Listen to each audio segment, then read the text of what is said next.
Hello नमस्कार साथियों, स्वागत है आप सभी का शालू आर्ट क्लास में। कैसे हैं आप सभी लोग? उम्मीद करती हूँ आप सभी लोग एकदम स्वस्थ और अपनी अपनी तैयारियों में व्यस्त होंगे। मैं भी बढ़िया हूँ। चलिए आज के जो है डिटेल्स के साथ में कुछ और इम्पोर्टेंट क्वेश्चन ख़त्म कर लेते हैं। टाइम बहुत कम है और तैयारी भी बहुत ज़्यादा करनी है। तैयारी तो आप लोग जानते हैं लास्ट तक ख़त्म नहीं होती, चलती रहती है।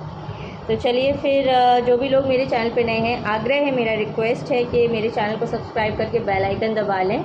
साथ में जो ऑल सेलेक्ट कर लीजिएगा, जिससे मेरा कोई भी लेटेस्ट अपडेट आप तक तुरंत पहुंचे। चलिए टाइम वेस्ट ना करते हुए आज के सुपर इम्पोर्टेंट क्वेश्चन शुरू करते हैं। पेन और पेपर लेकर लिखते जाइएगा। तो चलिए अपना अगला प्रश्न देखते हैं। अजंता गुफा चित्रों का मुख्य विषय क्या है? तो यहाँ पे बौद्ध है, ऑप्शन नंबर बी सही हो जाएगा। इसकी जो थोड़ी सी डिटेल्स देखते हैं। अलंकारिक आलेखनों को छोड़कर अजंता के अधिकांश चित्रों का विषय बौद्ध धर्म से संबंधित है। इन चित्रों में बुद्ध के विभिन्न चित्र और पवित्र धर्म चिन्ह सम्मिलित हैं। साथ ही बुद्ध की जन्म जन्मांतर की जीवन कथाएं तथा जातक कथाएं इन गुफाओं की चित्रकारी का प्रधान विषय है। जातक कथाओं के अंतर्गत बुद्ध के अनेक पूर्व जन्मों की कथाएं हैं। चलिए अब अगला हमारा प्रश्न है। अजंता के चित्रों का विषय आधारित है, तो बौद्ध धर्म से आधारित है। ये ऊपर भी पढ़ चुके हैं हम लोग। अजंता की चित्रकला क्या वर्णित करती है? बौद्ध जातक कहानियाँ वर्णित करती हैं। एक ही क्वेश्चन को घुमा फिरा के कई तरीके से पूछते हैं, तो बहुत ध्यान से एक एक क्वेश्चन को पढ़ना है और हर क्वेश्चन को ध्यान से पढ़ना है। अजंता में कितनी जातक कथाएं चित्रित हैं? तो यहाँ पे हमारा ऑप्शन नंबर बी सही हो जाएगा, 547, 547। इसकी थोड़ी सी व्याख्या देख लेते हैं। जातक कथाओं का अर्थ है पूर्व जन्म की कथाएं। यह जातक कथाएं बुद्ध के जन्म जन्मांतर की कथाएं हैं, जिनको उन्होंने स्वयं अपने उपदेशों में सुनाया। जातक कथा में 547 जन्मों का उल्लेख है। यद्यपि अजंता में जीवन तथा धर्म दोनों से संबंधित चित्र हैं, परंतु फिर भी विशेष रूप से जातक कथाओं या बुद्ध के जीवन की कथाओं का अंकन है। कुछ अन्य महत्वपूर्ण तथ्य देखते हैं इसके। अप्रत्यक्ष रूप से जातक कथाओं में महात्मा बुद्ध का एक संदेश छिपा है। इन कथाओं को वेदिका स्तंभों पर, सूचिकाओं पर अथवा दीवारों पर अंकित करना प्राचीन काल की सामान्य परिपाटी थी। जैसे भरूच, सांची, अमरावती आदि स्थानों पर तथा गांधार कला में जातक कथाओं के दृश्य अंकित हैं। चलिए अब अगला प्रश्न देख लेते हैं। जातक कथाएं क्या हैं? तो यहाँ पे हमारा जो है ऑप्शन नंबर डी सही हो जाएगा। बुद्ध के पूर्व जन्म की कथाओं को जातक कथाएं बोलते हैं। तो चलिए फिर नेक्स्ट क्वेश्चन है। जातक कथाएं आधारित हैं, बुद्ध के जीवन पर आधारित हैं। महात्मा बुद्ध के पूर्व जन्मों की काल्पनिक कथाएं किससे संबंधित हैं? तो यहाँ पे जातक कथाओं से संबंधित हैं। नेक्स्ट क्वेश्चन है। अजंता में किस धर्म से जुड़े चित्र या मूर्ति नहीं है? तो यहाँ पे स्टार बना हुआ है, तो इसकी व्याख्या में देखते हैं क्या है। अजंता में अधिकांश चित्र बौद्ध धर्म से संबंधित हैं। इनमें जैन, ईसाई तथा हिंदू धर्म से संबंधित चित्र नहीं हैं। तो यहाँ पे जो है हमारा जो है आप लोग विस्तार को देख के थोड़ा सा अनुमान लगा सकते हैं कि सही ऑप्शन इसमें दिया नहीं गया है। चलिए अगला प्रश्न देख लेते हैं। अजंता के चित्र व मूर्ति किस धर्म से संबंधित है? तो यहाँ पे जो है बौद्ध धर्म से संबंधित है। नेक्स्ट क्वेश्चन है। इनमें से कौन असंबद्ध है? तो अजंता चित्रकला यानी कि मुग़ल, राजस्थानी, कांगड़ा, ये सब लोग लगभग एक काल की हो जाती है। अजंता थोड़ी सी डिफरेंट हो जाती है, तो वो जो है असंबद्ध हो जाएगी, अलग हो जाएगी। इसकी क्या है व्याख्या। अजंता चित्रकला शैली भित्ति चित्रकला का अप्रतिम नमूना है। इसकी विषय वस्तु मुख्यतः बौद्ध धर्म से संबंधित रही है। इसके विपरीत मुग़ल चित्रकला, राजस्थानी चित्रकला तथा कांगड़ा चित्रकला लघु चित्र शैली का प्रतिनिधित्व करती हैं तथा अजंता चित्र शैली के से काफ़ी वाद की है। तो यहाँ पे इसलिए मैंने कहा था डिफरेंट है। जयपुर फ्रेस्को पढ़ते हैं। राजस्थानी शैली के भित्ति चित्र बनाए जाते हैं, तो यहाँ पे गीली सतह पर बनाए जाते हैं। ऑप्शन नंबर बी सही हो जाएगा। इसकी व्याख्या में देखते हैं क्या लिखा हुआ है। राजस्थानी जयपुर शैली को आराश या राजस्थानी फ्रेस्को बूनो कहा जाता है। इस शैली में दीवार के गीले प्लास्टर पर ही पतले पतले रंग लगाए जाते हैं, जो प्लास्टर सूखने के साथ ही पक्के हो जाते हैं। इसे आर्द्र भित्ति चित्रण भी कहते हैं। नेक्स्ट क्वेश्चन है, जयपुरी फ्रेस्को चित्रण निम्न में से वर्तमान में किस केंद्र पर सिखाया जाता है? तो यहाँ पे हमारा जो है वनस्थली, ऑप्शन ए सही हो जाएगा। जयपुरी फ्रेस्को कला चित्रण वर्तमान में वनस्थली केंद्र पर सिखाया जाता है। वनस्थली विश्वविद्यालय महिलाओं की शिक्षा के लिए एक बेहतरीन विश्वविद्यालय है। नेक्स्ट क्वेश्चन है हमारा, जयपुरी फ्रेस्को में निहित दीप रूप या चमचमाती सतह के संबंध में निम्नलिखित में से कौन सा विकल्प सही है? तो यहाँ पे हमारा जो है ऑप्शन नंबर सी सही हो जाएगा। यानी कि हमारा ऑप्शन नंबर सी में क्या था, क्योंकि ये अकीक पत्थर से घोटाई करके चमकाए जाते हैं, तो इसीलिए हमारा ऑप्शन नंबर सी सही हो जाएगा। चलिए इसकी व्याख्या देखते हैं।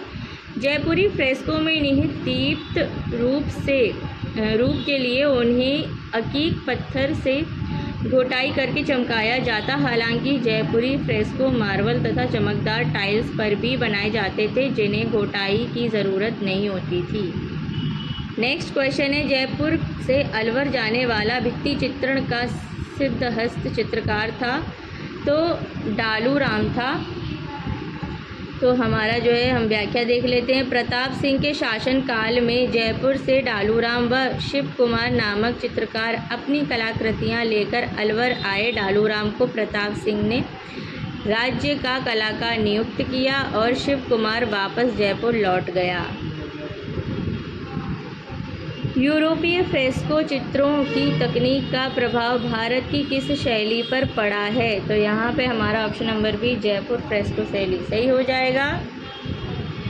नेक्स्ट क्वेश्चन है, यूरोपीय फ्रेस्को चित्रों में दो तकनीक प्रयोग की जाती थी, फ्रेस्को बोनो, फ्रेस्को सेक्को। फ्रेस्को बोनो इटली में प्रयोग की जाती थी। इटालियन फ्रेस्को पेंटिंग की तकनीक जयपुरी फ्रेस्को के समान है, क्योंकि दोनों ही तकनीक में चित्र गीली सतह पर प्लास्टर करके बनाए जाते थे, जिसे फ्रेस्को बोनो कहते हैं। नेक्स्ट क्वेश्चन है, इटालियन फ्रेस्को पेंटिंग की तकनीक किसके समान है? तो जयपुरी फ्रेस्को के समान है। तो अभी हमने ये पढ़ा था। चलिए अब नेक्स्ट क्वेश्चन देख लेते हैं हम अपना। अब हमारा आ गया है चैप्टर 3 गोथिक चित्रकला का इतिहास। चलिए इसका फर्स्ट क्वेश्चन देख लेते हैं। गोथिक कला में विकास हुआ था? तो रंगीन कांच की खिड़कियों का हुआ था। गोथिक कला में रंगीन कांच की खिड़कियों का विकास हुआ था। गोथिक चित्रकला का प्रयोग गिरजाघरों के दरवाज़ों और खिड़कियों में लगे कांच एवं मेहराबों तथा दीवारों के छोटे छोटे पैनलों में दिखाई पड़ता है। अन्य विकल्प बाइजेंटाइन कला से संबंधित है।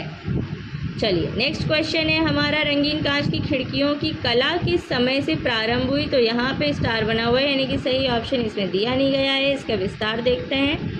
बाइजेंटाइन कला चौथी से 15वीं शताब्दी तक रही। इस युग में 5वीं शताब्दी में मणिकुट्टिम के कार्य में रंगीन कांच के चौकोर टुकड़ों का प्रयोग बहुत बढ़ गया। इस विधि में पूजा गृहों की भित्तियों पर छोटे छोटे रंगीन कांच या पत्थर के टुकड़े जड़कर चित्रों की रचना की गई, जो खिड़कियों दरवाज़ों से आती धूप अथवा मोमबत्तियों के प्रतिबिंब प्रकाश से अद्भुत वातावरण की सृष्टि करते थे। गोथिक कला का विकास 12वीं शताब्दी में हुआ, जिसकी चरम उन्नति 13वीं शताब्दी में हुई। रंगीन कांच का कार्य प्राचीन मणिकुट्टिम से अधिक मिलता जुलता था और यह कार्य ही इस युग की सर्वोत्तम तथा मूल्यवान निधि थी। गोथिक युग में रंगीन कांच की कला का पर्याप्त विकास हुआ। चूँकि यह कला बाइजेंटाइन एवं गोथिक दोनों युगों में पाई जाती है, अतः उत्तर प्रदेश माध्यमिक सेवा चयन बोर्ड ने इस प्रश्न का उत्तर गलत माना है। चलिए अगला प्रश्न देख लेते हैं। रंगीन कांच की खिड़कियां संबंधित हैं, इस पर भी स्टार बना हुआ है। तो यहाँ पे जो है गोथिक, बाइजेंटाइन, यूनानी, मिस्र। वैसे ये बाइजेंटाइन कला से संबंधित हो सकता है, लेकिन अब पता नहीं आयोग ने इसका क्या आंसर निकाला होगा, आयोग ही जाने। नेक्स्ट क्वेश्चन देखते हैं। निम्नलिखित में से कौन सी शैली रंगीन कांच की खिड़कियों की अस्तित्व में आई। तो इस पर भी स्टार बना हुआ है। साथियों, आप लोग अगर कुछ भी जानते हो तो प्लीज़ कमेंट में मुझे इसका सही आंसर बताइए, नहीं तो मैं जो है देखती हूँ कहाँ से मुझे इसका सही आंसर मिलता है। नेक्स्ट क्वेश्चन देखते हैं। रंगीन कांच की खिड़कियों में रंग प्रयोग होता है, इस पर भी स्टार बना हुआ है।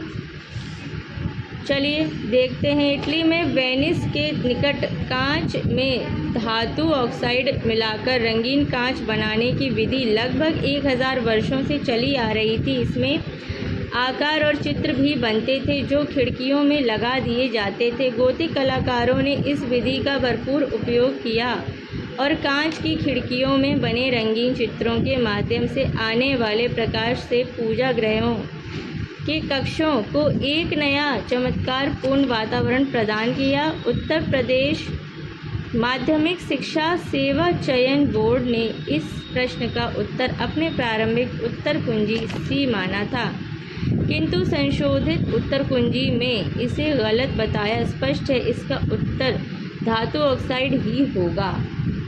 चलिए, इसका जो है धातु ऑक्साइड बता रहे हैं तो आप लोग भी लिख लीजिएगा। नेक्स्ट क्वेश्चन पे आते हैं। स्टेन्ड ग्लास विधा किस युग में विकसित हुई थी? गोथिक युग में विकसित हुई थी। स्टेन्ड ग्लास विधा गोथिक युग में विकसित हुई थी। चलिए अब नेक्स्ट क्वेश्चन पढ़ते हैं हम। अंतर्राष्ट्रीय गोथिक शैली का स्थापत्य पाया जाता है, तो यहाँ पे हमारा ऑप्शन नंबर डी, यानी कि इंग्लैंड में, जर्मनी में, इटली में, सभी में पाया जाता है। ठीक है, चलिए नेक्स्ट क्वेश्चन है। गोथिक कला शैली मुख्यतः है स्थापत्य शैली है। गोथिक कला शैली मुख्यतः स्थापत्य शैली है, परंतु साथ ही साथ इस कला ने मूर्ति कला, रंजित कांच एवं पांडुलिपि अलंकरण को भी प्रोत्साहित किया। नेक्स्ट क्वेश्चन देखते हैं। गोथिक स्थापत्य शैली का प्रमुख निदर्शन है, तो यहाँ पे हमारा ऑप्शन नंबर बी ही सही रहेगा, चार्टेस कैथेड्रल।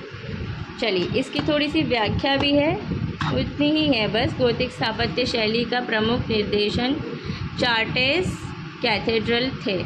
चलिए नेक्स्ट क्वेश्चन देख लेते हैं। प्रारंभिक गोथिक मोज़ेक कला में टीसेरेई क्या है? तो यहाँ पे हमारा जो है ऑप्शन नंबर डी, यानी छोटे रंगीन घन। प्रारंभिक गोथिक मोज़ेक कला टीसेरेई का प्रयोग किया जाता था, जो कांच की रंगीन छोटे घन होते थे। नेक्स्ट क्वेश्चन है। इटली के गोथिक काल के चित्रकारों में प्रमुख कलाकार कौन थे? जियोत्तो। चलिए नेक्स्ट क्वेश्चन देख लेते हैं। गोथिक कला के विकास में प्रमुख कारण कौन से थे? तो यहाँ पे कलाकारों के समूह, धर्म, नवीन चेतना। ऑप्शन नंबर सी हमारा सही होगा। गोथिक कला के विकास में प्रमुख कारण कलाकारों के समूह, धर्म तथा नवीन चेतना था। इसके कुछ अन्य महत्वपूर्ण तथ्यों पर अपनी दृष्टि डालते हैं।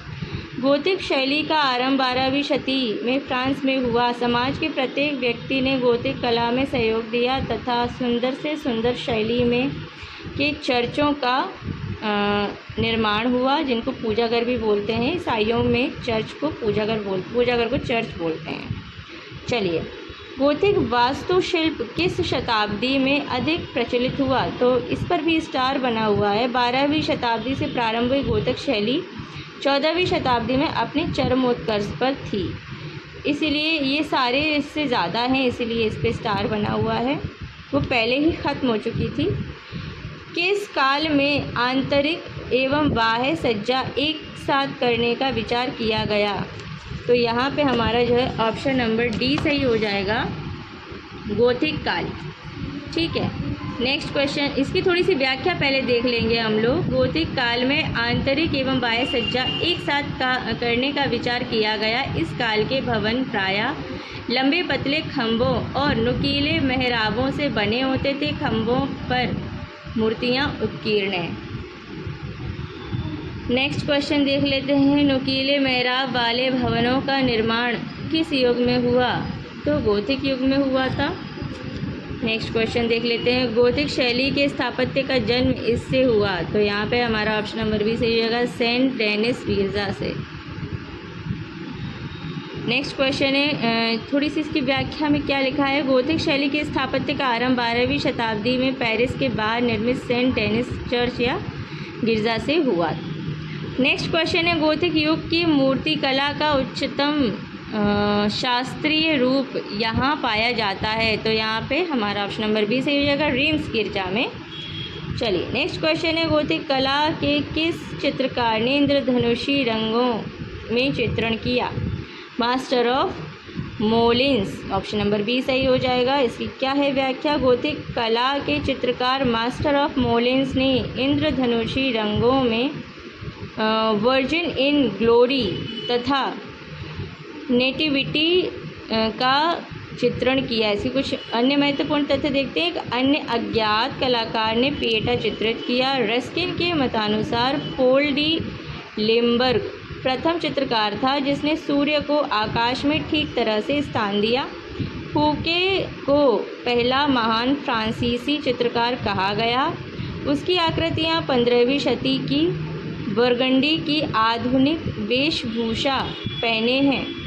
किंग रेने ने जलती हुई झाड़ी के मध्य कुमारी तथा शिशु का चित्र बनाया। तो यहाँ पे हमारे जो है क्वेश्चन हो जाते हैं ख़त्म डिटेल्स के साथ में। आई होप आप लोगों ने जो है अच्छे से सुने हो, समझे हो और अब रिवाइज़ भी करेंगे। तो चलिए फिर मिलती हूँ मैं नेक्स्ट वीडियो के साथ। तब तक के लिए अपने सेहत का भी ख्याल रखिए, थोड़ा थोड़ा वर्कआउट भी करिए और जो है पढ़ाई का रिवीजन तो करते ही रहिए। और जो भी आगे पढ़ते जा रहे हैं पीछे का रिवाइज़ करते जाइए, ये बहुत ज़रूरी है। मिलती हूँ नेक्स्ट वीडियो के साथ। Take care, bye.